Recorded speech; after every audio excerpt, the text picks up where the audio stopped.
কোন সময়কাল হইতে আজান দেওয়ার প্রচলন শুরু হয়েছে এবং নবী সাল্লাল্লাহু আলাইহি সাল্লাম কি আজান দিয়েছিলেন? না দিয়ে থাকলে কেন দেন নাই?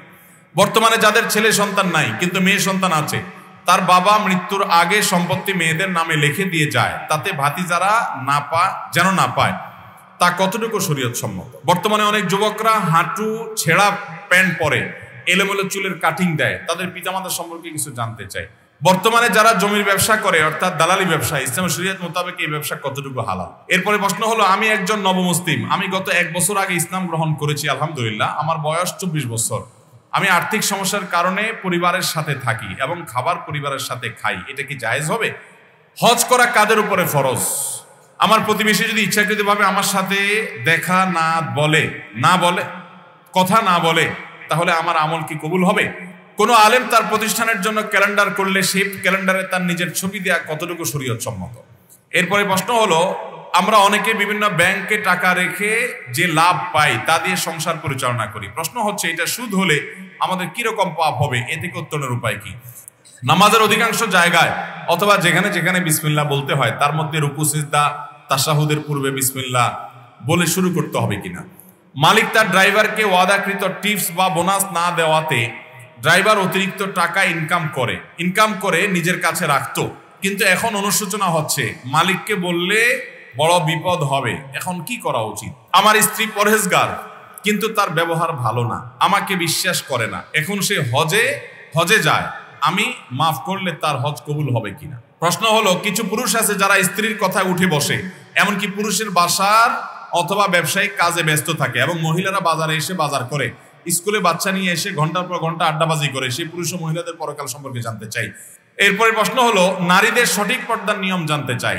এরপরে প্রশ্ন হলো, কোন লোক বাবা মা ভাই বোনকে অত্যাচার করতেছে, প্রতিবেশীরাও অত্যাচারের শিকার, এ লোকে নামাজ রোজা সহ অন্য আমল করলে কোনো লাভ হবে কিনা? আমাদের এলাকা বিবাহ শাদীতে বিয়ে ফিরিয়ে দেয়, এটা দোষ বা গুনাহ হবে কিনা? আমি লেখাপড়া করে নিজে প্রতিষ্ঠিত হতে চাই, আমার স্বামীও আমায় কথা দিছে আমি স্বনির্ভর হতে সে সব রকমের সাহায্য করবে, কিন্তু সে পরিবারের জন্য আমার সব স্বপ্নকে নিজের হাতে শেষ করছে। আমার ভুল না থাকলেও মা বাবার কথা শুনে আমার সাথে ঝামেলা করে, এখন আমি সিদ্ধান্ত নিয়েছি আমি তাকে ডিভোর্স দিয়ে নিজে পড়ালেখা করে প্রতিষ্ঠিত হব, আপনি কি বলেন? এরপরে প্রশ্ন হলো, নামাজে ইমামতি করতে অথবা নামাজ পড়তে সূরা নিসের দিক থেকে উপরের দিকে পড়া যাবে কিনা? স্বামী ও স্ত্রীর মাঝে ঝগড়ার কারণে স্বামী যদি স্ত্রীকে বলে, আমি তোমাকে বিদায় করে দিব, আমি তোমাকে রশি কেটে দেব, তুমি চলে যাও, এভাবে যদি বারবার বলতে থাকে তাহলে তালাক হবে কিনা? স্বামী স্ত্রীর সম্পর্ক থাকবে কিনা? এখন স্ত্রীর করণীয়। অনেক ছোট লোক স্বামী আছে, কিছু হলেই তালাক। আমি সবসময় বলি, কিছু বন্ধু আছে ছোট লোক বন্ধু, কিছু হইলেই বলে কাটতি তোর সাথে, আছে না নাই? চুন থেকে নুন খসলে বলে কি, যা তোর সাথে কাটতি। কিছু হইলো ফেসবুকে ব্লক মেরে দিল, আনফ্রেন্ড করে দিল, আবার কয়দিন পরে ফ্রেন্ড লিস্টে ঢুকানোর জন্য রিকোয়েস্ট পাঠাইলো। এরকম হটমেজাজে মানুষ কথায় কথায় গরম হয়ে যাওয়া, এরকম কিছু লোকের স্বভাব আছে না নাই? এটা কোনো ভালো স্বভাব না। কোন স্বামী যদি তার স্ত্রীকে এরকম কথায় কথায় তালাকের কথা বলে, সে নিকৃষ্ট স্বামী, কথায় কথায় তালাকের কথা বলা যাবে না। কিন্তু মাসআলার উত্তর হলো, যদি কেউ বলে আমি তোমাকে তালাক দেব, রশি কেটে দেব, অর্থাৎ এখন দেই নেই, দেব ভবিষ্যতে, এই দেব যদি বলে তাতে তালাক হয় না। কিন্তু দেব বলার পরে যদি বলে দিলাম, তাহলে আবার তালাক হয়ে যাবে। অর্থাৎ অতীতকালীন ক্রিয়া এটা যদি বলে তাহলে তালাক হয়ে যাবে, আর ভবিষ্যৎকালীন ক্রিয়া ব্যবহার করে যদি বলে তাহলে তালাক হবে না। অতএব এরকম ঘন ঘন যদি কোনো স্বামী তালাকের কথা বলার বদভ্যাস থাকে, তাকে কোনো আলেমের কাছে নিয়ে যেতে হবে যে কথায় কথায় স্ত্রীকে তালাকের কথা বলা গুনাহ। আবার অনেক মহিলাও আছে ছোট লোক টাইপের, কথায় কথায় বলে যে তোমার সংসার আর করব না, আমি চলে গেলাম বাপের বাড়িতে, ব্যাগটা গোছায় হাঁটা দেয়, আছে না নাই? দাম্পত্য জীবনের সুখে শান্তিতে থাকার জন্য ধৈর্য ধারণ করতে হবে, অনেক কিছু হবে, এরপরে একটা সময় আবার সব ঠিক হয়ে যাবে, বিদায় হুটহাট করে ডিসিশন নেওয়া যাবে, পরে সারা জীবন আফসোস করতে হবে। এরপরে প্রশ্ন হলো, আমার স্ত্রী পরহেজগার কিন্তু তার ব্যবহার ভালো না, আমাকে বিশ্বাস করে না, এখন সে হজে যায়, আমি মাফ করলে তার হজ কবুল হবে কিনা? মাশাআল্লাহ, এই স্বামী তো ভালো মানুষ দেখা যাচ্ছে, যে বউ তার সাথে ব্যবহার খারাপ করছে, তারপরে বউর হজ নিয়ে চিন্তা আছে কবুল হবে কি হবে না। মাশাআল্লাহ, নেককার মানুষের আলামত বোঝা গেল। শুনেন, নবী করিম সাল্লাল্লাহু আলাইহি সাল্লামের কাছে বলা হলো, হে আল্লাহর রাসূল, আমরা একটা লোককে চিনি, যেই লোকটা অনেক নফল নামাজ পড়ে, রোজা রাখে, অনেক ভালো ভালো কাজ করে, কিন্তু সে প্রতিবেশীর সাথে ব্যবহার খারাপ করে, প্রতিবেশীর সাথে সম্পর্ক খারাপ, প্রতিবেশীকে কষ্ট দেয়। কি হবে তার? নবী সাল্লাল্লাহু আলাইহি সাল্লাম বলেছেন, হুয়া ফিন্নার, সে জাহান্নামে যাবে। এরপরে বলা হলো, হে আল্লাহর রাসূল, আরেকজন আছে যে ফরজ নামাজটা পড়ে, হারাম গুনাহ থেকে, কাজগুলো থেকে বাঁচে, অতিরিক্ত নফল আমল করার সময় সে পায় না, কিন্তু তার প্রতিবেশীর হক আদায় করে, কেউ তার দ্বারা কষ্ট পায় না। নবী সাল্লাল্লাহু আলাইহি সাল্লাম বলেছেন, হুয়া ফিন্নার, এই ব্যক্তি জান্নাত, এই হুয়া ফিল জান্নাহ, এই ব্যক্তি জান্নাতে যাবে। তাহলে বোঝা গেল, আপনার ব্যক্তিগত আচার আচরণ যদি খারাপ হয়, মানুষের হক যদি নষ্ট করেন, আপনার নফল আমল ইবাদত আল্লাহর কাছে গ্রহণযোগ্য হবে। তবে যে বোনের কথা বলা হলো, তিনি সত্যিই যদি তার স্বামীর সাথে ব্যবহার খারাপ করেন, আচরণ খারাপ করেন, তিনি গুনাহগার। স্বামী যদি তাকে মাফ করেন, যে স্বামী প্রশ্ন করেছেন, আপনি যদি মাফ করে দেন তাকে আল্লাহর জন্য, তিনি যদি নিজেকে শুধরে নেন, তাহলে ইনশাআল্লাহ তার হজ এটা অবশ্যই ফলপ্রসূ হতে পারে, এটা অবশ্যই আল্লাহর কাছে মাকবুল হতে পারে, বিশেষ করে আপনি স্বামী হিসাবে যদি তাকে মাফ করে দেন। প্রশ্ন হলো, কিছু পুরুষ আছে যারা স্ত্রীর কথায় উঠে বসে, এমনকি পুরুষের বাসার অথবা ব্যবসায়িক কাজে ব্যস্ত থাকে, এবং মহিলারা বাজারে এসে বাজার করে, স্কুলে বাচ্চা নিয়ে এসে ঘন্টার পর ঘন্টা আড্ডাবাজি করে। সেই পুরুষ ও মহিলাদের পরকাল সম্পর্কে জানতে চাই। ভাইরা আমার, বইয়ের কথা শুনে যারা, যে সমস্ত পুরুষরা, এরা ভালো না খারাপ? আচ্ছা, আবার জিজ্ঞেস করি, যে সমস্ত পুরুষরা বইয়ের কথা চলাফেরা করে সবসময়, বইয়ের কথা শুনে যারা, এই পুরুষগুলা কি ভালো না খারাপ? সবাই খারাপ বলতেছে। বউ যদি ভালো কথা বলে আর সে ভালো কথা যদি পুরুষে শুনে, তাহলেও খারাপ? তাহলে কেমনে খারাপ বললেন আপনারা? তাহলে বোঝা গেল, বউ যদি ভালো কথা বলে, সেই ভালো কথা শুনলে সেটা ভালো। বউ যদি খারাপ কথা বলে, সেটা না শুনলে তখন সেটা ভালো। দেখতে হবে কথাটা ভালো না খারাপ। যারা অন্ধের মতো বউয়ের কথা শুনে, ভালোটাও শুনে মন্দটাও শুনে, ভালো হইলেও শুনে ভালো না হইলেও শুনে, সেটা খারাপ। এবার ঠিক আছে, কি বলেন? অতএব এই সমস্ত পুরুষরা, অনেক পুরুষরা আছে যে বউরে বাহির করে দেয়, যে যাও ছেলেকে স্কুলে নিয়ে আসো, উনি বাসায় শুয়ে শুয়ে ঘুমায়, আছে না নাই? বরং বেশিরভাগ ফ্যামিলিতে এখন এই অবস্থা। এটা খুবই জঘন্য কথা। নিজের স্ত্রীকে বাইরে বের করে দিলেন, একান্ত প্রয়োজন হলে তিনিও বাইর হবেন, কিন্তু আপনি তাকে বাইরে বের করে দিবেন না, আপনি নিজে যাবেন এবং তাকে বাইরের ভেতরের কাজগুলো তাকে করতে দিবেন। এটা যদি না করেন তাহলে আপনি দায়ুস হবেন।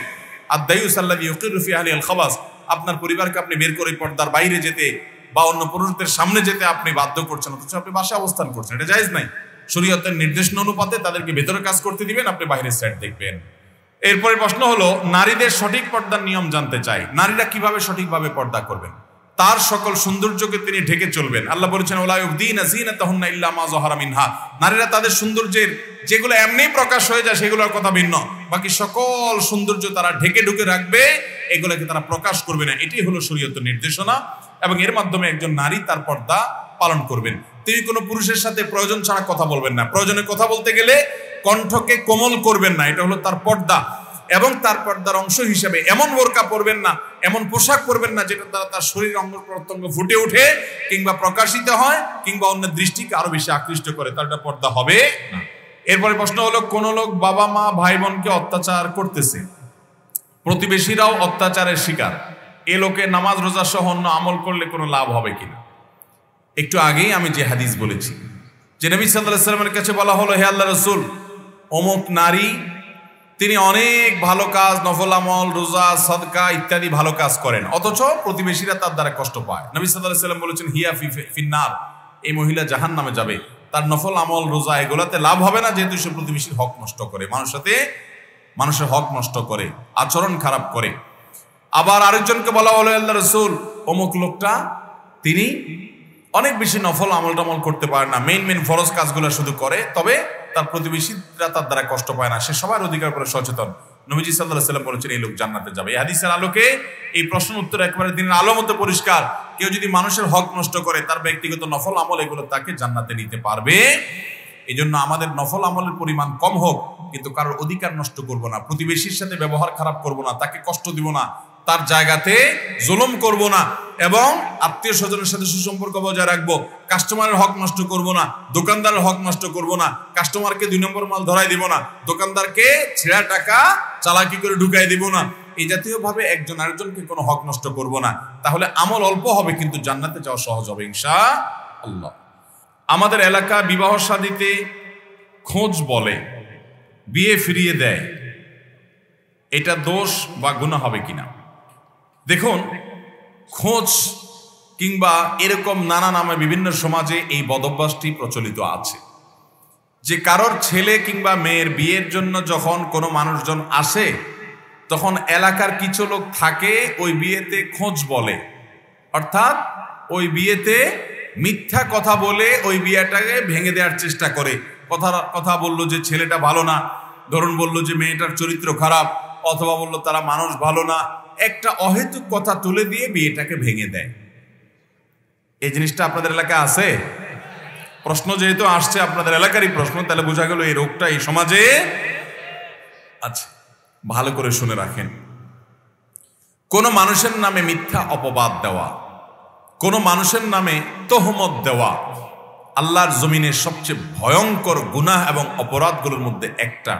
আপনি কোনো মানুষের চরিত্রে কালিমা দিলেন, মনে করছেন যে একটু বললাম, একটু শত্রুতা উদ্ধার করলাম, চান্স পাইলাম, একটু বলে দিলাম, এটা আর এমন কি? আল্লাহ তাআলা কোরআনে বলেছেন, তাহসাবুনাহু হাইয়িনা ওয়া হুয়া ইনদাল্লাহি আযীম। তোমরা মানুষের চরিত্র নিয়ে যে অপবাদ দেওয়া, এটাকে খুব হালকা জিনিস মনে করো। বিবাহে খোঁজ বলে দাও, একটা ত্রুটি বলে দিয়ে বিয়েটাকে ভেঙে দাও। ওয়া হুয়া ইনদাল্লাহি আযীম, অথচ এটা আল্লাহ তাআলার কাছে অনেক বিশাল বড় ব্যাপার। একটা মানুষের পেছনে তার যে দোষটা আছে, এই দোষটা যদি তার পেছনে বলেন, এটার নাম কি? গীবত। যিকরুকা আখাকা মা ইয়াকরাহুহু, তোমার মুসলিম ভাইয়ের অগোচরে তার পেছনে যদি এমন কোনো কথা বলো যেটা তার সামনে বললে তিনি কষ্ট পাবেন, এটার নাম কি? গীবত।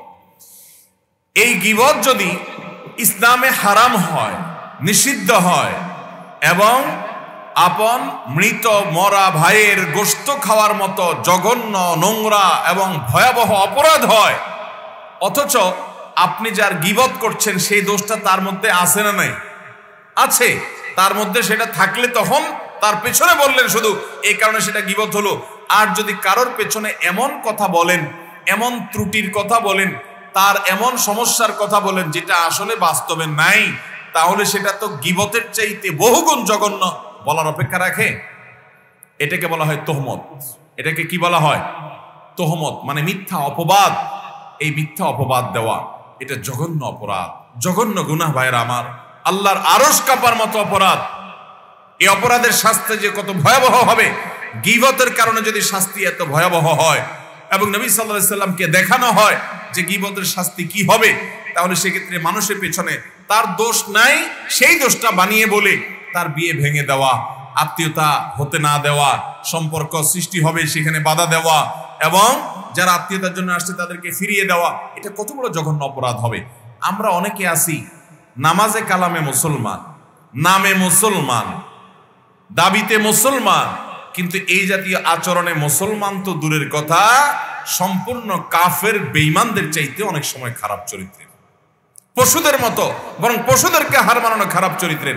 এটা এরকম একটা চরিত্র যে অহেতুক একটা মানুষের নাম মিথ্যা কথা বলে আপনার হয়তো তার সাথে কোনো কারণে শত্রুতা আছে, হতে পারে, একসাথে থাকতে গেলে শত্রুতা হতেই পারে, কিন্তু তাই বলে তার ছেলে তার মেয়ের বিয়েটাকে আপনি খোঁজ বলে সেখানে মিথ্যা কথা বলে আপনি ভেঙে দিলেন, এটা কখনো জায়েজ হতে পারে না।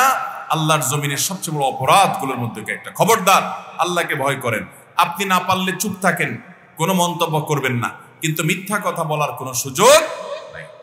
কিন্তু যদি সত্যি কোনো দোষ থাকে, ধরুন আপনার পাশের প্রতিবেশী তার মেয়েটার বিয়ের জন্য এক পক্ষের লোকেরা আসছে খোঁজ খবর নিতে, আপনাকে জিজ্ঞাসা করলো বা আপনার সাথে দেখা হলো, আপনি যদি জানেন যে এই মেয়েটা অন্য ছেলের সাথে সম্পর্ক আছে বা এই মেয়েটা অন্য ছেলের হাত ধরে পালায়ে গেছে, তাহলে আপনি অবশ্যই জানা থাকলে জানায় দিবেন যে মেয়েটার কিন্তু ইতিহাস এই। আপনি যদি জানেন এই মেয়েটার শরীরে ভয়াবহ কোনো রোগ আছে, তো আপনি অবশ্যই সেটা জানায় দিবেন। এই জানায় দেওয়াটা গীবত হবে না, হারাম হবে না, কারণ এটা তো তার সামনে সত্য উন্মোচন করার প্রয়োজন, তা না হলে সে ধোঁকা খাবে, প্রতারিত হবে, এটা আপনাকে করতেই হবে।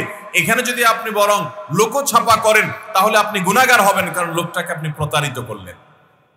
অতএব বিয়ের জন্য যখন কেউ আসে, পারলে সত্য কথা বলবেন, আর না পারলে চুপ থাকবেন। কখনো মিথ্যা কথা বলে বিয়ে ভেঙে দেওয়া, তাদেরকে ফিরিয়ে দেওয়া এবং এই জাতীয় কোনো কাজ করা, এগুলো জঘন্য অপরাধ। কবিরা গুনার মধ্যে যদি তালিকা করা হয়, সবচেয়ে শীর্ষস্থানীয় ভয়াবহ অপরাধগুলোর মধ্যে থেকে একটি। আল্লাহ রাব্বুল আলামিন আমাদেরকে এই ধরনের ভয়াবহ গুনাহ থেকে বেঁচে থাকার তৌফিক দান করুন। সবাই মেনে চলবো তো ইনশাআল্লাহ? বাবারা, ভাইয়েরা, নামাজ কালাম পড়ে শুধুমাত্র জান্নাতে যাবেন এত সোজা না। আপনার আচার আচরণ, আপনার কাজ কারবার, আপনার এই জাতীয় বিষয়গুলো আপনার জান্নাত এবং জাহান্নামে যাওয়ার ফয়সালা এগুলোর মাধ্যমে হতে পারে। আপনি কি জান্নাতে যাবেন না জাহান্নামে যাবেন, সেই ফয়সালা নির্ধারিত হতে পারে আপনার এই জাতীয় আচরণের মাধ্যমে। অতএব আপনি কপালে সিল লাগিয়ে ফেললেন, মুখে দাড়ি রাখলেন, এটাই যথেষ্ট নয়। আপনি কোনো মানুষের এভাবে হক নষ্ট করছেন কিনা সেটা আপনাকে দেখতে হবে। আপনার সাথে শত্রুতা আছে, শত থাকতে পারে, তাই বলে আপনি তার নামে একটা মিথ্যা কথা বলে তার ছেলে বা মেয়ের বিয়ে ফিরিয়ে দিবেন, এটা হতে পারে না। এটা কোনো মানুষের চরিত্র হতে পারে না, মুসলমান তো পরের কথা। আমরা বেঁচে থাকবো তো ইনশাআল্লাহ। আল্লাহ রাব্বুল আলামিন এই জাতীয় এই খোঁজ বলা বলেন বা অন্য কোনো নাম দেন, এই জাতীয় বদঅভ্যাস থেকে আমাদেরকে বেঁচে থাকার তৌফিক দান করুন। এরপরে প্রশ্ন হলো, আমি লেখাপড়া করে নিজে প্রতিষ্ঠিত হতে চাই, আমার স্বামীও আমায় কথা দিছে আমি স্বনির্ভর হতে সে সব রকমের সাহায্য করবে, কিন্তু সে পরিবারের জন্য আমার সব স্বপ্নকে নিজের হাতে শেষ করছে। আমার ভুল না থাকলেও মা বাবার কথা শুনে আমার সাথে ঝামেলা করে। এখন আমি সিদ্ধান্ত নিয়েছি আমি তাকে ডিভোর্স দিয়ে নিজে পড়ালেখা করে প্রতিষ্ঠিত হব। আপনি কি বলেন? একজন নারী, তিনি অবশ্যই ব্যবসা বাণিজ্য করতে পারেন পর্দার মধ্যে থেকে, তিনি হালাল উপার্জন করতে পারেন পর্দার মধ্যে থেকে, শরীয়তের সীমানার মধ্যে থেকে, কোনো অসুবিধা নেই। আম্মাজান খাদিজা রাদিয়াল্লাহু তাআলা আনহা ব্যবসা করেছেন, পুঁজি বিনিয়োগ করেছেন বাসায় থেকে, এবং সেটা যদি জায়েজ হয় তো আমাদের মা বোনরাও ব্যবসা বাণিজ্য করতে পারেন, কাজ করতে পারেন। কিন্তু মনে রাখবেন, ইসলাম চায় মেয়েরা বাসা বাড়ির ভেতরের দিকটাকে সামলাক, কাজটা তাদের মূল বিষয় না। তাদের মূল ডিউটি হলো বাসা বাড়ি সামলানো, আর স্বামীদের দায়িত্ব, পুরুষদের দায়িত্ব হলো বাসার বাইরের সাইড সামলানো, অর্থাৎ উপার্জন করে নিয়ে আসা। ইসলাম এই যে সিস্টেম করে দিয়েছে, এই সিস্টেমের মধ্যেই মানব জাতির কল্যাণ আছে। আজ পৃথিবীতে এই সিস্টেমটাকে লঙ্ঘন করে নারী পুরুষ সবাইকে উপার্জন করতে উদ্বুদ্ধ করা হচ্ছে, এটা কখনো ন্যায়সঙ্গত হতে পারে না। যারা মনে করেন যে ছেলেরা উপার্জন করছে, মেয়েরাও নিজের পায়ে নিজে দাঁড়াবে, আত্মনির্ভরশীল হবে, তারাও কাজ করবে, অফিস আদালতে যাবে, ব্যবসা বাণিজ্য করবে, গণহারে সেটার জন্য যারা উদ্বুদ্ধ করে থাকেন, তাদের কাছে আমাদের প্রশ্ন, একজন নারী তিনি সন্তান গর্ভে ধারণ করেন, পুরুষ কি সন্তান গর্ভে ধারণ করতে পারে? তাহলে একজন নারীর যে ডিউটি, সন্তান গর্ভে ধারণ করে, এটা তো 2-4 দিনের কাজ না, 10 মাসের কাজ। তার যদি সংসারে 2-4টা সন্তান হয় তো জীবনে 4টা বছর তার ইয়াং জীবনের একটা গুরুত্বপূর্ণ সময় চলে যায় এই কষ্টের কাজটা করতে গিয়ে। এই কষ্টের কাজটা কি পুরুষ করে দিতে পারবে? তার স্বামী করে দিতে পারবে? পারবে না। সন্তানকে দুধ দেওয়া, দুধ খাওয়ানো, মায়ের বুকের দুধে আল্লাহ তাআলা সন্তানের জন্য উপকারী খাদ্য রেখেছেন, এবং এই খাদ্যের কোনো বিকল্প নাই, এর চেয়ে উপকারী কোনো খাবার নাই। মায়ের বুকের দুধে যে উপকারিতা আছে, ওই পটের দুধে এত উপকারিতা নাই মায়ের বুকের দুধে যত উপকারিতা আছে। এখন কথা হলো, একজন মা সন্তান জন্ম দেওয়ার পর 2 বছর ধরে সন্তানকে দুধ পান করাচ্ছেন। এই যে 2 বছর ধরে সন্তানকে দুধ পান করাচ্ছেন, এই দুধ পান করানোটা দিনে রাতে বহুবার করাইতে হয়। এটা একটা সহজ ডিউটি না, বেশ ভালোই কষ্টের ডিউটি? কষ্টের ডিউটি না? তো এই ডিউটিটা কি কোনো পুরুষ করতে পারবে? আমার কথা বুঝেন নাই? কোনো পুরুষ কি করতে পারবে এই ডিউটি? পারবে না। তাহলে সন্তান জন্ম দেওয়া, সন্তান গর্ভে ধারণ করা, সন্তানের দুধ পান করানো, এই সব কাজগুলো সৃষ্টিগতভাবে আল্লাহ রাব্বুল আলামিন মেয়েদেরকে দিয়ে রাখছেন। তার শরীরের অবকাঠামো এমন ভাবে আল্লাহ তৈরি করেছেন যে এই কাজগুলো তার করতেই হয়। এগুলো পুরুষ চাইলেও করতে পারে না, বা পুরুষ চাইলেও তাকে ভাগ দেওয়া যায় না। তাহলে তার এই ডিউটিটা জীবনের একটা বড় অংশ, মূল অংশ জুড়ে তাকে করতে হয়। পুরুষ সেটার ভাগ নিতে পারে না। আর পুরুষকে আল্লাহ তাআলা দায়িত্ব দিয়েছেন সে বাহির থেকে কামাই রোজগার করে নিয়ে আসবে। এখন যদি বউরেও আপনি চাকরি করান, তাকে দিয়ে কাজ করান, তাহলে আপনিও সংসারে 20,000 টাকা মাসে আনলেন, উনিও 20,000 টাকা মাসে আনলো। অর্থাৎ আপনার দায়িত্ব ছিল 40,000-এর পুরোটা আনা, আপনি তার অর্ধেক ওনাকে দিয়ে আনাইলেন, কিন্তু ওনার যে সন্তান গর্ভে ধারণ করার, সন্তানকে দুধদান করার দায়িত্ব ছিল, এটা কি আপনি তার অর্ধেকটা নিতে পারবেন? তাহলে তার মানে কি দাঁড়াইলো? তার মানে দাঁড়াইলো ওনার যা ডিউটি ছিল সেটা শতভাগ উনি পালন করতেছে, উপরন্তু আপনার ডিউটির অর্ধেক তার ঘাড়ে আপনি চাপায় দিয়েছেন। এটা কি মেয়েদের জন্য মুক্তি হলো, না তাদেরকে দিয়ে ডাবল ডিউটি করানো হলো? আমার কথা বুঝেন নাই ভাইরা আমার? ইসলাম ছাড়া শান্তির কোনো পথ পৃথিবীতে নাই। মানুষ অনেক কিছুই অ্যাপ্লাই করবে, প্রয়োগ করবে, ট্রাই করবে, ট্রায়াল করবে, দেখবে, কিন্তু দিন শেষে তাকে স্বীকার করতেই হবে আল্লাহ রাব্বুল আলামিনের বিধানের বাইরে অন্য কোনো বিধান মানব জাতির জন্য কখনো, কোনো অবস্থাতে, কোনো সমাজে, কোনো কালে কল্যাণকর বিবেচিত হবে না, প্রমাণিত হবে না। অতএব একজন মা, একজন বোন, তিনি বাসার ভেতরটাকে সামলাবেন, পুরুষ বাহিরটাকে সামলাবেন। ভেতরটা সামলানোর পাশাপাশি তিনি কিছু করতে পারেন, সেটা করতে পারেন। অথবা তার স্বামী অমানুষ, তার ভরণ পোষণ দেয় না, তিনি নিরুপায় হয়ে নিজের ভরণ পোষণের জন্য ব্যবস্থা করতে হয়, সেটাও তিনি করবেন। কিন্তু অপ্রয়োজনে, অপ্রাসঙ্গিকভাবে, অযাচিতভাবে তিনি অহেতুক নিজেকে বাহিরে এঙ্গেজ করে ফেলবেন এবং এটা স্বামী করতে না দিলে স্বামীকে ডিভোর্স দেওয়ার চিন্তা করবেন, এটা অবশ্যই কোনো প্রশংসনীয় চিন্তা হতে পারে না। আল্লাহ কোরআনে বলেছেন ওয়াকারনা ফি বুয়ুতিকুন্না, হে নারীরা তোমরা তোমাদের বাসা বাড়িতে অবস্থান করো। অবস্থান করাটাই নারীর জন্য অধিকতর উপযোগী। আচ্ছা বলুন তো, সন্তান গর্ভে ধারণ করলে ওই টাইমটাতে অফিস আদালতে, ওই টাইমটাতে রাস্তাঘাটে, ওই দিনটাতে কাজে কর্মে থাকা বেশি উপযোগী, না বাসায় থাকাটা বেশি স্বাস্থ্যের জন্য উপযোগী এবং ভালো? কোনটা? বাসায় থাকাটা না? সন্তানকে 2 বছর ধরে যে দুধ দিতে হয়, এই দুধ পান করানোর জন্য রাস্তাঘাট, অফিস আদালত, দোকানপাট, সেগুলো বেশি উপযোগী জায়গা, নাকি সন্তানকে দুধ পান করানোর জন্য বাসাটা উপযোগী জায়গা? তাহলে নারীর শরীরের অবকাঠামো, আল্লাহর কুদরতি সিস্টেমও বলছে যে নারী বাসা বাড়িতে থাকবেন। আমাদের যে সমস্ত নাস্তিক বন্ধুরা তারা অস্বীকার করে এই বিষয়টা, মজার বিষয় হলো নানান সময় তাদের মুখ থেকেই এই সত্য কথাটা বেরিয়ে আসে, তারা টেরও পায় না। এই যে সদ্য যে বিতর্কিত বই, ক্লাস 6-7-এর যে বই নিয়ে সারা দেশে সমালোচনার ঝড় উঠলো এবং আলহামদুলিল্লাহ সেই বইয়ের বিতর্কিত অংশ পাঠদান বন্ধ করার ঘোষণা হলো, সেজন্য অবশ্যই সংশ্লিষ্টদেরকে আমরা ধন্যবাদ জানাই। কিন্তু সেই বিতর্কিত বইয়ের একটা অংশ ছিল শরীফার গল্প। আপনারা অনেকে শুনেছেন। এই শরীফার গল্পের মধ্যে দেখা গেল যে ট্রান্সজেন্ডার, এটাকে সমাজে, এটা নিয়ে আলোচনা উঠিয়ে ঘুরিয়ে ফিরিয়ে সমকামিতাটাকে সমাজে প্রতিষ্ঠিত করার অপচেষ্টা করা হলো। মুসলমানদের সমাজে অপ্রয়োজনে এখানে সমকামিতাটাকে প্রতিষ্ঠা করার যে নোংরা চেষ্টা করা হয়েছে গল্পের মাধ্যমে, সেটা আমরা সবাই জানি।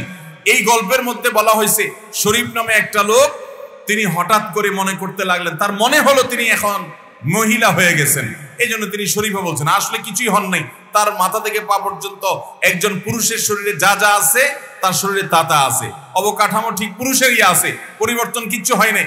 তার মনে হয়েছে তিনি মহিলা, এই জন্য তার নাম শরীফ থেকে তিনি শরীফা করে ফেলছেন। আচ্ছা ভালো কথা, এই গল্পের মধ্যে লেখা আছে যে যখন তার মনে হলো তিনি নারী হয়ে গেছেন, তখন থেকে তিনি বাইরে কাজ করা অপছন্দ করতে লাগলেন। তার বাইরের কাজ আর ভালো লাগে না, তখন থেকে মায়ের কাজে সহযোগিতা করতে তার ভালো লাগে। দেখেন, এটাই হলো মূল পয়েন্ট, যে এই গল্প যারা লিখেছেন ইসলাম বিদ্বেষী নাস্তিক ভাবাপন্ন মানুষগুলো, এই মানুষগুলো বলছে যে শরীফ যখন শরীফা হয়ে গেছে তখন সে বাসা বাড়িতে থাকতে পছন্দ করে, মায়ের কাজ করতে, রান্নাবাড়ার কাজ করতে, ঘরোয়া কাজ করতে পছন্দ করে, বাইরে কাজ করতে তার ভালো লাগে না। তাইলে বোঝা গেল যে এই নাস্তিক বা ইসলাম বিদ্বেষী মানুষগুলো স্বীকার করে মানুষ যখন নারী হিসাবে সৃষ্টি হয় তখন তার কর্মস্থলটা বাহির না হয়ে ভেতর হওয়াটাই হলো প্রকৃতি, ভেতর হওয়াটাই হলো তার, এটা ন্যাচারাল, এটা হলো প্রকৃতির দাবি।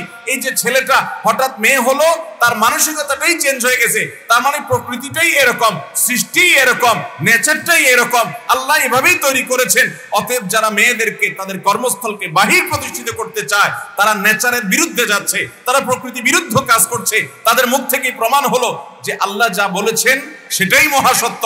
নারীদের জন্য বাহিরের চাইতে বাসার ভেতরটা অধিকতর উপযোগী, আর ওইটাই ন্যাচারাল। শরীফার গল্প যদিও বোগাস এবং বানোয়াট, ভিত্তিহীন মিথ্যা গল্প, কিন্তু মিথ্যা গল্প বলতে গিয়েও তারা সেই সত্যকে তাদের অজান্তে তারা স্বীকার করে ফেলেছেন। ঠিক না ঠিক বলেন ভাইরা আমার?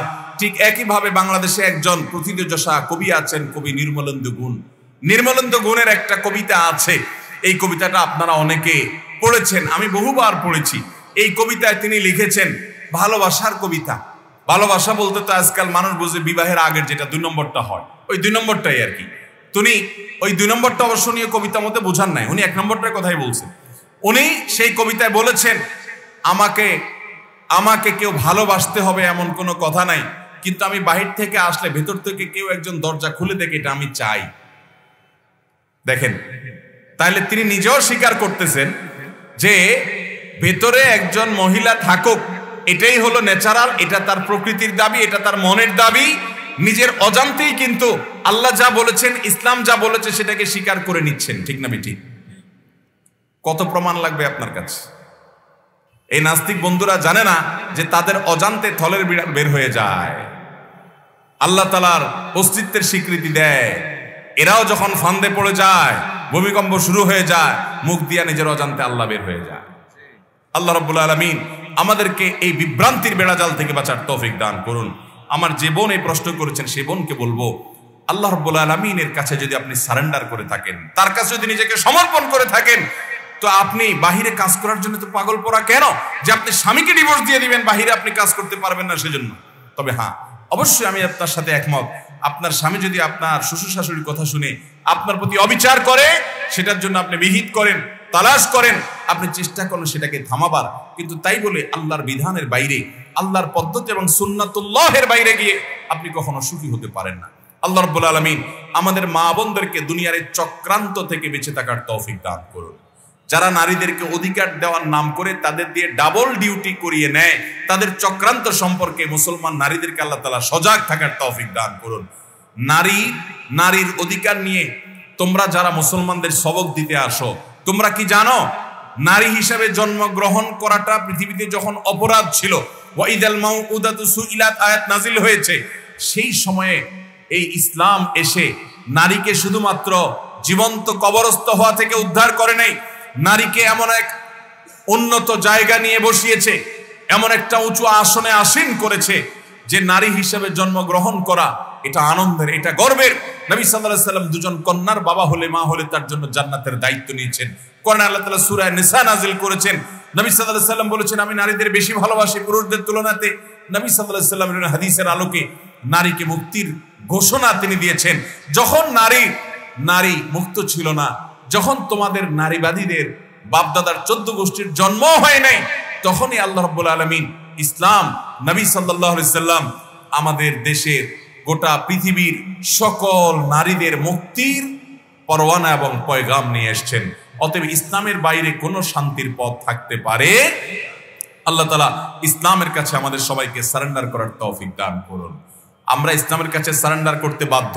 2 দিন আগে অথবা 2 দিন আপনি সিজদা করেন না, অহংকার করেন, সিজদা করার সময় পান না, আপনি বাধ্য হয়ে সিজদা করবেন। মৃত্যুর পর যখন কবরে রাখা হবে, আপনার কপাল মাটির সাথে ঘষবে, মিশবে, কিন্তু সেই সিজদা আল্লাহর কাছে গ্রহণযোগ্য হবে। অতএব আগে ভাগে আসুন আল্লাহর নির্দেশের কাছে সারেন্ডার করি। আল্লাহ আমাদের সবাইকে ফিতনার এই সময়ে ঈমান ধরে রাখার, ফিতনার এই বেড়াজাল থেকে বেঁচে থাকার তৌফিক দান করুন। এরপরে প্রশ্ন হলো, 7.5 তোলা স্বর্ণ অথবা 52.5 তোলা রূপা কারো নিকট থাকলে অথবা সমপরিমাণ মূল্যের টাকা থাকলে যাকাত দিতে হয়, কিন্তু 7.5 তোলা স্বর্ণের বর্তমান মূল্য প্রায় 6.5 লক্ষ টাকা, কিন্তু 52.5 তোলা রূপার মূল্য অনেক কম। তাহলে স্বর্ণের মূল্য অনুযায়ী যাকাত দিলে আদায় হবে কিনা জানতে চাই। কেউ বলেন 50,000 টাকা অথবা সমপরিমাণ অলংকার থাকলে যাকাত দিতে হবে। সঠিক উত্তর জানতে চাই।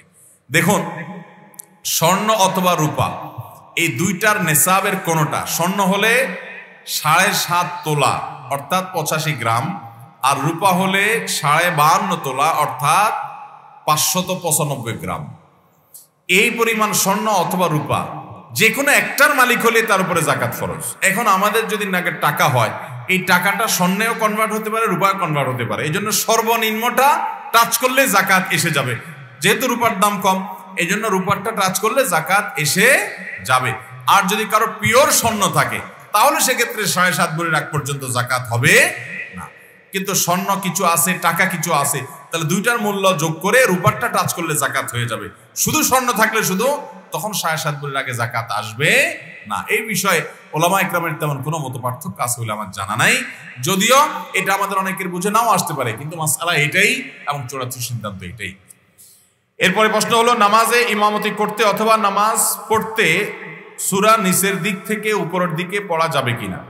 অর্থাৎ প্রথম রাকাতে সূরা ফিল পাঠ করে পরের রাকাতে সূরা তাকাসুর এটা পাঠ করা যাবে কিনা? পাঠ করলে নামাজের কোনো ক্ষতি হবে কিনা? নামাজ পুনরায় পড়তে হবে কিনা? জানতে পারলে খুশি হব। নামাজের মধ্যে ধারাবাহিকতা রক্ষা করা সুন্নাহ, অর্থাৎ উপরের দিক থেকে নিচের দিকে আসতে হবে। আপনি সূরা ফাতিহার পর সূরা তাকাসুর আগে পড়বেন, এরপরে সূরা কুরাইশ, সূরা ফিল, অন্য সূরা পড়বেন, অন্য সূরা পড়বেন, যেহেতু আগে তাকাসুরের জন্য আগের রাকাতে আগেরটা পড়বেন, পরের রাকাতে পরের গুলোর থেকে কোনোটা পড়বেন। আপনি যদি উল্টা করে ইচ্ছাকৃত পড়েন তাহলে নামাজ হয়ে যাবে, কিন্তু নামাজটা ত্রুটিপূর্ণ হবে, মাকরুহ হবে। আর যদি আপনার এটা ভুলে হয়, যে হঠাৎ একদিন হয়ে গেছে আপনি টের পান নাই, আগের রাকাতে যে আপনি শেষের সূরা পড়ছেন, পরের রাকাতে দেখা গেল আগের সূরা পড়ে ফেলেছেন, উল্টার দিকে গেছেন, তাহলে এর কারণে গুনাহ হবে না, মাকরুহ হবে না, যেহেতু এটা ইচ্ছার বাইরে হয়েছে। কিন্তু সাধারণ অবস্থাতে আমাদেরকে সূরার ধারাবাহিকতা রক্ষা করে পড়াটাই সুন্নাহ, এবং এটি নবী সাল্লাল্লাহু আলাইহি ওয়াসাল্লামের আদর্শ। হারাম উপার্জনের টাকা মসজিদ মাদ্রাসায় গ্রহণ করা যাবে কিনা? নবী সাল্লাল্লাহু আলাইহি ওয়াসাল্লাম বলেছেন, ইন্নাল্লাহা তাইয়্যিবুন লা ইয়াকবালু ইল্লা তাইয়্যিবা, আল্লাহ পবিত্র, তিনি পবিত্র ছাড়া কোনো কিছু গ্রহণ করবেন না। পবিত্র মানে হালাল। আপনি আল্লাহর রাস্তায় মসজিদ মাদ্রাসায় টাকা দিতে হলে হালাল হতে হবে, হালাল টাকা না দিলে সেটা আল্লাহর কাছে গ্রহণযোগ্য হবে না। এজন্য মসজিদ মাদ্রাসার যদি জানেন এই লোকটা চুরি করে এনে মসজিদে দিচ্ছে, হারাম টাকা এনে দিচ্ছে, যদি জানেন তাই নির্দিষ্ট এই টাকাটা হারাম, তাহলে তাদের বিনয়ের সাথে সেটা ফিরিয়ে দেওয়া তাদের কর্তব্য। যদি জানা না যায় কোনো ব্যক্তি তার হারাম টাকা দেয়, তাহলে সেক্ষেত্রে মসজিদ কর্তৃপক্ষের এক্ষেত্রে কোনো দায় থাকবে না। মালিক তার ড্রাইভারকে ওয়াদাকৃত টিপস বা বোনাস না দেওয়াতে ড্রাইভার অতিরিক্ত টাকা ইনকাম করে নিজের কাছে রাখতো, কিন্তু এখন অনুশোচনা হচ্ছে, মালিককে বললে বড় বিপদ হবে, এখন কি করা উচিত? প্রথম কথা হলো, আপনার সাথে যদি চুক্তি থাকে যে তুমি এত বেতন পাবা, এত বোনাস পাবা, বাৎসরিক তোমার এটা প্রাপ্তি, তাহলে সেই অধিকারের টাকাটা যদি মালিক আপনাকে না দেয়, জুলুম করে আপনাকে বঞ্চিত করে, তাহলে আপনি ওই পরিমাণ টাকা মালিকের কাছ থেকে যে কোনোভাবে নিতে পারেন, এটা আপনার জন্য জায়েজ। আপনার বোনাস 10,000, সেটা সে দেয় নাই, অন্যায় করছে, জুলুম করছে, তাহলে আপনি 10,000 নিতে পারেন। আর যদি সে টাকা কাটে বিশেষ কোনো যৌক্তিক কারণে, তাহলে সেটা আবার আপনি নিতে পারবেন না। কোনো যৌক্তিক কারণ ছাড়া অযথাই আপনার উপরে কোনো কারণে নাখোশ হয়ে সে আপনার বোনাসটা আটকায় দিল, বেতনটা দিল না, তাহলে ওই টাকা আপনি তার কাছ থেকে যেভাবে হোক আদায় করে নিতে পারেন, তো অতিরিক্ত নিতে পারবেন না। আপনার বোনাস হলো 10,000, কমিটমেন্ট আপনার সাথে চুক্তি 10,000 দেওয়ার, কিন্তু আপনি তার থেকে 20,000 কেটে বসে আছেন বা অবৈধভাবে তার টাকা থেকে নিয়ে গেছেন, তাহলে অতিরিক্ত যে 10,000 নিয়েছেন এটা আপনার জন্য নেওয়া জায়েজ হবে না, এটা আপনি ফেরত দিতে হবে। এখন কত হলো, তাকে ফেরত দেওয়াও যায় না, মাপ চাওয়া যায় না। উপায় কি? উপায় হলো তার অ্যাকাউন্টে যে কোনোভাবে ঢুকাই দিবেন, কোনো কিছুর সাথে ঢুকাই দিবেন, তার বিকাশে কোনো কিছুতে টাকা পাঠায় দিবেন, তার মালিকানায় এই টাকা যে কোনোভাবে ঢুকাই দিতে পারলে আপনি দায়মুক্ত হয়ে গেলেন। সেটা যদি না পারেন, তাহলে সেক্ষেত্রে কোনো গরিব দুঃখীকে দান করে দিবেন, ওই ব্যক্তির তরফ থেকে সওয়াবের আশা করা যায় আল্লাহ তাআলা আপনাকে দায়মুক্ত করবেন। আজানে পীর ও দুরূদ পড়া হয়, তা কি জায়েজ নাকি বিদআত? আজানের আগে কোনো দোয়া, কোনো জিকির নাই। আজান এটাই তো জিকির, আল্লাহু আকবার, এর চেয়ে বড় জিকির কি আছে? একবার তাকবীরই তো বড় জিকির, অতএব এর আগে আলাদা কোনো জিকিরের দরকার নেই। আর দুরূদ, আজানের পরে দুরূদ পড়তে হয়, হাদিসে আসছে আজানের দোয়া পড়বেন তখন দুরূদ পড়বেন, আজানের আগে কোনো দুরূদ নাই। আমাদের দেশে বিশেষ করে চট্টগ্রাম এলাকাতে আছে, এই সমস্ত এলাকাতেও আছে, মাজার যে সমস্ত এলাকা আছে এই সমস্ত এলাকা অনেক জায়গায় এরকম আছে যে আজানের আগে বলে আসসালাতু ওয়াসসালামু আলাইকা ইয়া রাসূলুল্লাহ, সালাতুন ইয়া রাসূলুল্লাহ আলাইকুম, ইত্যাদি ইত্যাদি বলে এরপরে আজান। ভাইরা আমার, আজানের আগে দুরূদ পাঠ করার কথা কোনো হাদিসে বলা হয় নাই। আমরা মন মতো ইবাদত করলে তার নাম বিদআত, এবং নবী সাল্লাল্লাহু আলাইহি ওয়াসাল্লামের পদ্ধতি অনুযায়ী করলে তার নাম সুন্নাহ। অতএব সুন্নাহ পালন করতে গিয়ে আজানের পরে আমাদেরকে দুরূদ পড়তে হবে, আজানের আগে না। এরপরে প্রশ্ন হলো, কোন সময়কাল হইতে আজান দেওয়ার প্রচলন শুরু হয়েছে এবং নবী সাল্লাল্লাহু আলাইহি ওয়াসাল্লাম কি আজান দিয়েছিলেন? না দিয়ে থাকলে কেন দেন নাই? নবী করিম সাল্লাল্লাহু আলাইহি ওয়াসাল্লাম মদিনা হিজরতের পরে জামাতে সাহাবীদেরকে নামাজের জন্য আসার আহ্বান করা হবে, কিভাবে আহ্বান করলে সবাই জানবে যে জামাতের সময় হয়েছে, এটা নিয়ে পরামর্শ হলো। কেউ বলল যে বেল বাজানো হোক, নবী সাল্লাল্লাহু আলাইহি ওয়াসাল্লাম পছন্দ করলেন না, যে এটা অন্য ধর্মাবলম্বীরা করে তাদের সাথে মিলে। কেউ অন্যটা পরামর্শ দিলেন, কিন্তু নবী সাল্লাল্লাহু আলাইহি ওয়াসাল্লাম সেটাও পছন্দ করলেন না। এরপরে সিদ্ধান্তহীনতার সাথে সবাই চলে গেলেন যে নামাজের ওয়াক্ত হয়েছে, জামাত দাঁড়াবে, এটা বোঝাবার জন্য কিভাবে মানুষকে আহ্বান করা যায়, ডাকা যায়, এটা নিয়ে কোনো ডিসিশনে আসা গেল না, সাহাবীরা চলে গেলেন। তখন একজন সাহাবী তিনি স্বপ্নে দেখলেন এই আজানটা, আল্লাহু আকবার থেকে নিয়ে লা ইলাহা ইল্লাল্লাহ পর্যন্ত। তিনি এসে নবী সাল্লাল্লাহু আলাইহি ওয়াসাল্লামকে বললেন, হে আল্লাহর রাসূল, আমি স্বপ্নে দেখেছি যে এই বাক্যগুলো পাঠ করছি মানুষকে আজানের জন্য ডাকার প্রয়োজনে। তখন নবী করিম সাল্লাল্লাহু আলাইহি ওয়াসাল্লাম খুব পছন্দ করে সেটাকে গ্রহণ করলেন। আল্লাহর পক্ষ থেকে ওহী ওইটাকে আজান হিসাবে ধরে হলো, এবং ওইটাই তখন থেকে চালু হলো যে আজানের ওয়াক্ত হলে, নামাজের ওয়াক্ত হলে আল্লাহু আকবার থেকে লা ইলাহা ইল্লাল্লাহ পর্যন্ত আজানের এই বাক্যগুলো পাঠ করে মানুষকে আহ্বান করা হয়। এবং এই সম্পর্কে আল্লাহ তাআলা কোরআন কারীমে সূরা জুমআর মধ্যে বলেছেন, ইযা নুদিয়া লিস-সালাতি মিন ইয়াউমিল জুমআহ, জুমার দিন যখন আজানের জন্য ডাকা হয়, এই যে ডাক হাইয়া আলাস সালাহ, হাইয়া আলাল ফালাহ, এই ডাকের কথা আল্লাহ বলেছেন। তাহলে এটা নবী করিম সাল্লাল্লাহু আলাইহি সাল্লামের সময়ে মদিনার জিন্দেগিতে আসার পর এটা নবী সাল্লাল্লাহু আলাইহি সাল্লাম এক সাহাবীর স্বপ্নের উপর ভিত্তি করে চালু করেছেন, এবং তিনি যেটা চালু করেন ওইটাই শরীয়ত, ওইটাই ওহী। কারণ মা ইয়ানতিকু আনিল হাওয়া ইন হুয়া ইল্লা ওয়াহয়ুন ইউহা, তিনি মুখ থেকে কোনো কথাই বলেন না, যা উচ্চারিত হয় এটা ওহী, আল্লাহ কর্তৃক নিয়ন্ত্রিত। এখন প্রশ্ন হলো, নবীজি আজান কখনো দিয়েছেন কিনা? উত্তর হলো, উনি কখনো আজান দিয়েছেন বলে আমরা জানি না। কেন আজান দেন নাই আল্লাহ ভালো জানেন। তবে তিনি যারা সারা জীবন ইমামত করেছেন, যিনি ইমামত করবেন তিনি আবার আজান কিভাবে দিবেন? যিনি আজান দিবেন একামত তাকে দিতে হবে। তো নবীজি সাল্লাল্লাহু আলাইহি ওয়াসাল্লাম তো ইমামতই করেছেন, তিনি আবার আজান কোত্থেকে দিবেন? এই জন্য দিতে পারেন নাই। কিন্তু তিনি আজানের ফজিলত বর্ণনা করেছেন। কোন কাজ নবী সাল্লাল্লাহু আলাইহি ওয়াসাল্লাম করেন নাই কিন্তু তিনি বলেছেন, তখন এই বলাটা প্রাধান্য পায়, কারণ তার জন্য বিশেষত্ব থাকতে পারে।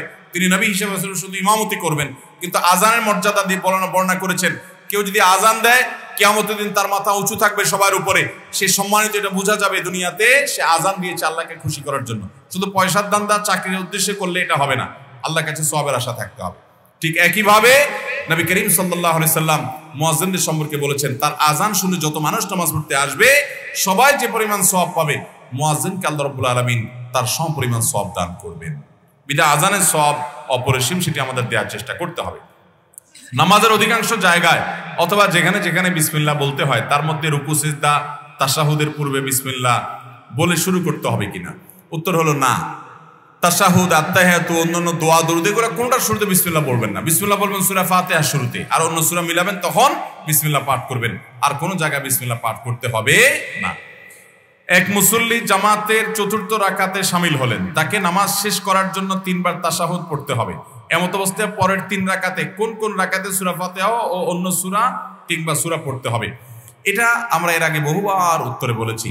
আমাদের যে নামাজগুলো ছুটে যায়, ইমামের সাথে আমরা পাই না প্রথম রাকাতগুলো, এগুলো ইমাম সালাম ফিরানোর পরে যখন আমরা আদায় করব, ওই ছুটে যাওয়া নামাজগুলো যখন আমরা আদায় করব, ওইগুলোকে আমাদের প্রথম রাকাত ধরে এগুলোতে আমরা সূরা মিলাবো।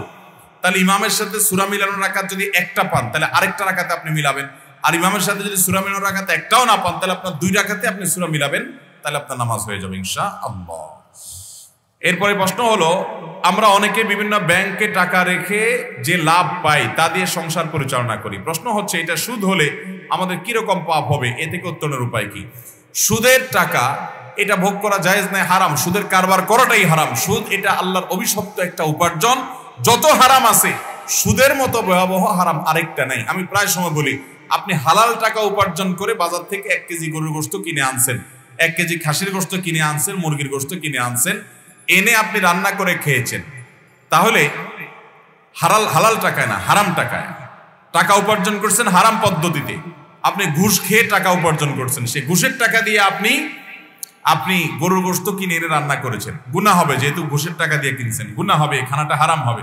কিন্তু এর কারণে গুনাহ যতটা হবে, আপনি হালাল উপার্জন করে, শরীরে পরিশ্রম করে, রিক্সা চালিয়ে আপনি টাকা উপার্জন করে, ওই টাকা দিয়ে সুদের কারবার করে সেটার লাভের টাকা দিয়ে যদি আপনি গরুর গোশত কিনেন, তাহলে হালাল টাকা দিয়ে শূকরের গোশত কেনার চাইতে জঘন্য অপরাধ হবে। আমার কথা বুঝেন নাই? আপনি হালাল টাকা দিয়ে শূকরের গোশত কিনে খাইছেন, গুনাহ হবে কি হবে না? বলেন, গুনাহ হবে কি হবে না? হালাল টাকা দিয়ে যদি আপনি শূকরের গোশত খান কিনে, তাহলে গুনাহ হবে। কিন্তু হালাল টাকা দিয়ে আপনি শূকরের গোশত কিনে খেলে যে গুনাহ হবে, আপনি সুদের কারবার করে ওই টাকা দিয়ে, লাভের টাকা দিয়ে যদি গরুর গোশত কিনে খান, গুনাহ তার চেয়ে বেশি হবে। কারণ এর চেয়ে ভয়াবহ হারাম আর নাই। কোরআনে অন্য কোনো হারাম সম্পর্কে এতবার আল্লাহ সাবধান করেন নাই যত বেশি সাবধান করেছেন আল্লাহ বিরুদ্ধে যুদ্ধ করার শামিল। অথচ এই সুদের কারবার আমাদের সমাজে নানাভাবে প্রচলিত। অতএব ব্যাংকে এইভাবে উপার্জন করলে সেটি হারাম হবে, এবং সে সাধারণ হারাম নয়, কবিরা গুনাহ, মহাপাপ। কোনো আলেম তার প্রতিষ্ঠানের জন্য ক্যালেন্ডার করলে সেই ক্যালেন্ডারে তার নিজের ছবি দেওয়া কতটুকু শরীয়ত সম্মত? দেখুন, কোনো কাগজ বা কোনো কিছু যখন প্রিন্ট হয়, মানুষের ছবি, কোনো প্রাণীর পূর্ণাঙ্গ ছবি, তো সেই ছবি প্রিন্ট হওয়াটা যদি কোনো একান্ত প্রয়োজনে হয়, আইডেন্টিটির জন্য হলো, তাহলে সেটা গ্রহণযোগ্য। একান্ত প্রয়োজন ছাড়া অপ্রয়োজনে মানুষের ছবি, প্রাণীর ছবি প্রিন্ট করা জায়েজ নাই, এটাই বিশুদ্ধতর মত। আর যদি প্রিন্ট না হয়, এটা অনলাইন ভার্সন হয়, তাহলে সেটা জায়েজ আছে। বাড়িতে গান, বাদ্যযন্ত্র, ছবি, প্রাণীর ছবি প্রিন্ট করে টাঙিয়ে রাখা ইত্যাদি এগুলো থাকবে না। তাহলে ইনশাআল্লাহ সেখানে শয়তানের উপস্থিতি থাকবে না, এবং সেখানে আল্লাহর কালাম তেলাওয়াত হলে শয়তানের উপস্থিতি থাকবে না। বিশেষ করে সূরা বাকারা তেলাওয়াত করলে সেখানে দুষ্ট জিন এবং শয়তান থাকে না, হাদিসে স্পষ্ট আছে। এবং এটা পরীক্ষিত। আপনি সূরা বাকারা চালু রাখেন, নিজে চালু করেন, অডিও চালু করে রাখবেন, দেখবেন যে অনেক শয়তানি বাসা থেকে চলে গেছে। অতএব ঘর বন্ধ করার জন্য এগুলো হলো সুন্নাহ সম্মত পদ্ধতি। রাতের বেলা 3 বার সূরা ইখলাস, 3 বার সূরা ফালাক, 3 বার সূরা নাস, কুল হুয়াল্লাহ, কুল আউযু বিরাব্বিল ফালাক, কুল আউযু বিরাব্বিন নাস 3 বার পড়ে 2 হাতকে কোষ করে সেখানে ফু দিয়ে পুরো শরীর আপনি মুছে ফেলেন। এই হলো শরীর বন্ধ। ঘর বন্ধ, শরীর বন্ধের জন্য সুন্নাহ সম্মত পদ্ধতি মেনে চলবেন। এর বাইরে যদি কোনো আলেম কোরআনে কারীমের আয়াত পড়ে, দোয়া পড়ে, জিকির আজকার পড়ে ঘর বন্ধ করে, ঠিক আছে, সেটা গ্রহণযোগ্য হতে পারে। কিন্তু দেখা যায় বিভিন্ন রকমের শিরকি কাজ কাম করে এবং শয়তানের কাছে আশ্রয় নেওয়া হয়। অনেক বাড়ির সামনে, অনেক ঘরের সামনে দেখা যায়, এখন এগুলো অবশ্য কমে গেছে, এক সময় দেখা যেত গরুর 2টা শিং রাখা আছে না নেই? এগুলো শিরক, এর কারণে ঈমান চলে যেতে পারে। খুব ভয়াবহ একটা বিষয়। এই শিং আপনাকে কিভাবে সেভ করবে? বরং এই শিংয়ের কারণে শয়তান আরো বেশি আসার সম্ভাবনা আছে। অতএব বিশেষ করে শয়তান পূজারীরা এই জাতীয় জিনিসপত্র রাখে অনেক বেশি। যারা লুসিফার পূজা করে, শয়তান পূজা করে, এই শয়তান পূজারীরা গরুর শিং, গরুর আপনার মাথার খুলি, এই জাতীয় এগুলাকে নিয়ে তারা পুজো করে, এবং শয়তানের পাওয়ার তখন তারা পায়। তো এগুলো ঈমান যাওয়ার মতো বিষয়, এগুলো করা যাবে না। ঈমানদার দোয়া দুরূদ পড়বে, জিকির আজকার করবে, আল্লাহর কালাম তেলাওয়াত করবে, আজান দিবে, এর মাধ্যমে ঘর বন্ধ, শরীর বন্ধ সব হবে ইনশাআল্লাহ। এর বাইরে আপনার ওই মুরগি জবাই করে তার রক্ত দিলেন, ছাগল জবাই করে এর রক্ত দিলেন, এটা প্যারাক পুতলেন, ওখানে আপনার গরুর খুলি দিলেন, ওখানে গরুর শিং চুলায় রাখলেন, এবং অনেক কিছু এরকম কাজ করলেন, সেগুলো শিরকি কর্মকাণ্ড, এগুলো করা যাবে না। আমার প্রতিবেশী যদি ইচ্ছাকৃতভাবে আমার সাথে দেখা কথা না বলে, তাহলে আমার আমল কি কবুল হবে? আপনার প্রতিবেশী নিজে থেকে কথা বলে না, এতে আপনার কোনো গুনাহ হবে না, কিন্তু আপনার চেষ্টা থাকতে হবে আপনি তার প্রতি সদাচরণ করবেন। নবী সাল্লাল্লাহু আলাইহি ওয়াসাল্লাম বলেছেন, লা ইউমিনু মান লা ইয়ামানু জারুহু বাওয়াইতাহু, যার প্রতিবেশী তার হাত মুখ দ্বারা কষ্ট পাওয়া থেকে নিরাপদ থাকে না, সেই ইমানদার হতে পারে না। আপনি চেষ্টা করুন ভালো থাকার, সে যদি কথা না বলে তার ব্যাপার, আপনার চেয়ে আপনি ঠিক রাখবেন, আপনার গুনাহ হবে না ইনশাআল্লাহ। এর কারণে আমরা জানি বাবার নাম ব্যবহার করার ক্ষেত্রে ইবনে শব্দের ব্যবহার করতে হয়, কিন্তু হযরত ঈসা আলাইহিস সালামের নামের পূর্বে বা নামের পরে ঈসা ইবনে মারিয়াম বলা হয়। ওনার নামের সাথে ইবনে কেন বলা হয়, ব্যাখ্যা কি করবেন? দেখুন, ইবনুন মানে ছেলে। অতএব যদি কেউ মায়ের নামকে যুক্ত করে এরকম বলে যে কথার কথা আব্দুল্লাহ ইবনে মারিয়াম, মানে মারিয়ামের ছেলে আব্দুল্লাহ, তো সেটাও চলে, বিশেষ করে যদি তার বাবার না থাকে। এটা একমাত্র ঘটেছে ঈসা আলাইহিস সালামের ক্ষেত্রে, যে আল্লাহ তাআলা তাকে বাবা ছাড়া দুনিয়াতে সৃষ্টি করেছেন, পাঠিয়েছেন, এই জন্য তিনি মায়ের দিকে সম্বন্ধ হয়েছেন যে মারিয়ামের ছেলে। বাকি সবাই সাধারণত সচরাচর সম্বন্ধ হবেন বাপের দিকে। অতএব ইবনুন এটা বলা হবে মূলত তার বাপের নামের আগে, যে অমুক ইবনে অমুক। কিন্তু ঈসা আলাইহিস সালামেরটা মায়ের নামের আগে হয়েছে, যেহেতু তার বাবা ছাড়া আল্লাহ তাআলা তাকে পাঠিয়েছেন। হজ করা কাদের উপরে ফরজ? হজ করা ওই সমস্ত ব্যক্তিদের উপরে ফরজ যারা হজের মৌসুমে তার নিজের ঠিকানা থেকে মক্কা গিয়ে হজ করে বাড়িতে আসার মতো, আসা যাওয়া করার মতো খরচপাতি থাকে, এবং এই সময়টাতে পরিবারে খরচ দিয়ে যেতে পারে, তার উপর হজ ফরজ। আমাদের সমাজে অনেকে মনে করে মেয়ে বিয়ের উপযুক্ত থাকলে তার জন্য হজ ফরজ না, আগে মেয়ে বিয়ে দিতে হবে। আছে না এরকম ধারণা? এটা ভুল ধারণা। মেয়ে বিয়ের উপযুক্ত হোক, ছেলে বিয়ের উপযুক্ত হোক, এগুলোর সাথে হজের কোনো সম্পর্ক। আবার অনেকে বলে যে হজ করতে হয় বুড়ো বয়সে, জোয়ান বয়সে হজ করতে হয় না, কারণ জোয়ান বয়সে হজ করলে নাকি হজ ধরে রাখা যায় না। আসেনি এই সমস্ত জাল হাদিস আমাদের দেশে? জোয়ান বয়সে হজ করলে বলে হজ ধরে রাখা হজ আবার ধরে রাখে কেমনে? অনেকে বলে যে না, জোয়ান বয়সে হজ করা উচিত না, কারণ হজ করলে অনেক আকাম কুকাম আর করা যায় না, এই জন্য সব আকাম কুকাম করে নিয়ে বুড়ে বয়সে হজ করবে। আমি বলি হজ করলে আর আকাম কুকাম করা যায় না, এটা কোথায় পেয়েছেন আপনারা? কোথায় আছে যে হজ করলে আকাম কুকাম করা যায় না? কোথাও না এরকম কোনো কথা। বরং আকাম কুরাম হজ করলেও করা যাবে না, হজ না করলেও করা যাবে, এর সাথে হজের কোনো সম্পর্ক নাই। জোয়ান বয়সে বরং হজ করা ভালো, কারণ হজ এটা জেহাদ সমতুল্য, কষ্টের একটা কাজ। নারীদের জন্য জেহাদ বলা হয়েছে, অনেক কষ্টের কাজ। আমাদের দেশ থেকে অনেক মুরব্বী চাচারা হজে যায়, কোন রকম মক্কা মদিনায় ঘুরে চলে আসে, হজ হয় না, বোম্বাই হাজি হয়। বোম্বাই হাজি, বোম্বাই হাজি চিনেন? এক সময় মানুষ যখন পানিপথে হজে যাইতো, দিল্লিতে একটা মসজিদে গিয়ে অবস্থান নিত, সেই মসজিদে আমি গিয়েছি, যাওয়ার সুযোগ হয়েছে। তো অনেক সময় দেখা যাইতো মুম্বাই পর্যন্ত যাইতে যাইতে অনেক দূর, তো হাঁটা, একবার বাহন, একবার আপনার ইয়েতে জাহাজে, অসুস্থ হয়ে যেত অনেক দিন ধরে। অনেকে যারা অসুস্থ হয়ে যেত, বেশি অসুস্থ, যে এদেরকে নিয়ে যেতে গেলে মুম্বাই থেকে সাগর পাড়ি দিয়ে সৌদি আরব যে হজ করবে, এই পাড়ি দিতে যদি মারা যায় তো দাফন করার জায়গাও থাকবে না। এই জন্য অনেক সময় অসুস্থ মানুষগুলোকে মুম্বাইতে রেখে হাজি সাহেবদের কাফেলা চলে যেত মক্কায়। মক্কায় গিয়ে ওনারা হজ টজ করে আসার সময় যদি বেঁচে থাকতো এদেরকে দেশে নিয়ে আসতো, আর মরে গেলে তো দাফন দিয়ে দিত। তো এখন বেঁচে থাকলে এদেরকে যখন দেশে আনতো, তো দেশের মানুষরা বলতো বোম্বাই হাজি, এদেরকে বলতো কি হাজি? বলতো বোম্বাই হাজি, কারণ বোম্বাই থেকে ঘুরে আসছে, মক্কা মদিনা যায় নাই। বুঝতে পারছেন কথা? তো এই জাতীয় আমাদের সমাজে অনেকে আছেন যে মক্কা মদিনা বুড়া বয়সে যান, বোম্বাই হাজির মতো মক্কা মদিনা হাজি হয়ে আসেন, আসল হজ হয় না, কারণ বুঝে না, তো আরাফাতে অবস্থান বুঝে না, ফরজ বুঝে না, ওয়াজিব বুঝে না, কষ্ট হয়, পারে না। এই জন্য জোয়ান বয়সে বরং হজ করা অধিকতর উত্তম। এরপরে প্রশ্ন হলো, আমি একজন নবমুসলিম, আমি গত 1 বছর আগে ইসলাম গ্রহণ করেছি, আলহামদুলিল্লাহ। আমার বয়স 24 বছর। আমি আর্থিক সমস্যার কারণে পরিবারের সাথে থাকি এবং খাবার পরিবারের সাথে খাই, এটা কি জায়েজ হবে? আমার পরিবার এর সবাই মেনে নিয়েছে, আমার মতো করে আমাকে ইসলাম পালন করতে দেয়, কোনো সমস্যা হয় না, দয়া করে আমাকে কিছু নসিহা করুন। ভাই আব্দুল্লাহ উনি লিখেছেন, একজন নবমুসলিম ভাই। খুবই ভালো লাগলো আপনার প্রশ্ন পড়ে ভাই। আল্লাহ রাব্বুল আলামিন আমাদের ভাইকে ইসলামের উপরে, ঈমানের উপরে অটল অবিচল থাকার তৌফিক দান করুন, বলুন আমিন। যদি কোনো মানুষ অন্য ধর্ম থেকে ইসলামে আসেন, ইসলামের সত্যতা উপলব্ধি করার পর আলহামদুলিল্লাহ, আহলান ও সাহলান, মোস্ট ওয়েলকাম ইসলামে তাকে। তার যদি বাবা মার সাথে তিনি বসবাস করেন, ইসলামের দৃষ্টিতে কোনো নিষেধ নেই। তিনি বাবা মার সাথে শুধু বাবা মা কিছু হারাম কিছু খাওয়াতে চাইলে সেটা উনি খাবেন না, হালাল কিছু বাবা মাকেও খাওয়াবেন, বাবা মা থেকেও খেতে পারেন, তাদের সাথে যৌথভাবে বসবাস করতে অসুবিধা নাই। বিশেষ করে সেখানে যদি তার ধর্ম পালনে, ইসলাম পালনে, নামাজ কালাম ইত্যাদিতে বাধা সৃষ্টি না হয়, তাদের সাথে থাকাতে কোনো সমস্যা নাই, বরং বাবা মার সাথে আরো সুন্দর আচরণ করতে হবে। আল্লাহ বলেছেন, ওয়াসাহিবহুমা ফিদ দুনিয়া মারুফা, তোমার বাবা মা যদি অমুসলমান হয়, দুনিয়াতে তাদের সাথে সুন্দরভাবে বসবাস করবা এবং তাদের সাথে সুন্দরভাবে সঙ্গ দিবা, তাহলে বোঝা গেল তাদের সাথে থাকতে ইসলাম নিষেধ করে না।